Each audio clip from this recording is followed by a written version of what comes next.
Pythagoras प्रमेय में क्या होता है, आपके पास तीन संख्या होता है। पाइथागोरस में आपके पास कितने संख्या होते हैं? तीन संख्या होते हैं। तीन संख्या में जो सबसे बड़ी होता है ना, तीन संख्या में जो बड़ी होता है, मान लीजिए अपने पास ए बी से एक संख्या, ए बी से अपने पास क्या है संख्या है, और इसमें मान लो कि ए बड़ा है सबसे, ए क्या है सबसे बड़ा।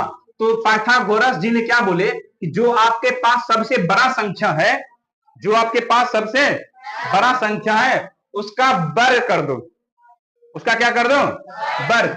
फिर बाकी जो दोनों छोटा संख्या बचा उसका भी वर्ग कर दो, कर दिया। तो कहा क्या कि जो बड़ा संख्या का आपने वर्ग किया, बाकी दोनों छोटा संख्या के जब आप वर्ग करोगे तो आप ये पाओगे कि दोनों को जोड़ने पर ये दोनों क्या हो जाता है, बराबर हो जाता है।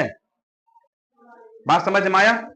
तीन संख्या में से जो संख्या बड़ा होता है, हमने माना कि ए बड़ा है बीसी से, ए बड़ा है, तो पाइथागोरस जी ने बोला कि बड़ी संख्या का वर्ग कीजिए और बाकी दोनों छोटा संख्या का भी वर्ग करके जोड़ दीजिए। ये दोनों माने में से आपका क्या आने वाला है, बराबर आने वाला है।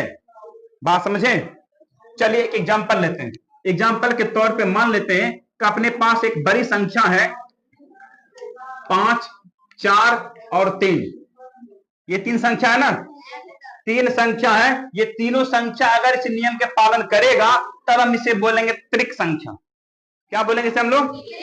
त्रिक। त्रिक माने तीन, त्रिक माने त्रिक माने हाँ।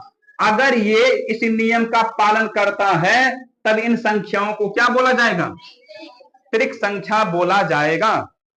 चलिए चेक करता हूं, सबसे बड़ा कौन, 5 का वर्ग, बाकी ये दोनों छोटा के वर्गों के योग के क्या होना चाहिए, बराबर होना चाहिए। चेक करो क्या सही है या गलत है। 5 के वर्ग, 4 के वर्ग, 3 के वर्ग, क्या दोनों पक्ष बराबर हो गया? बिल्कुल, दोनों पक्ष बराबर हो गया।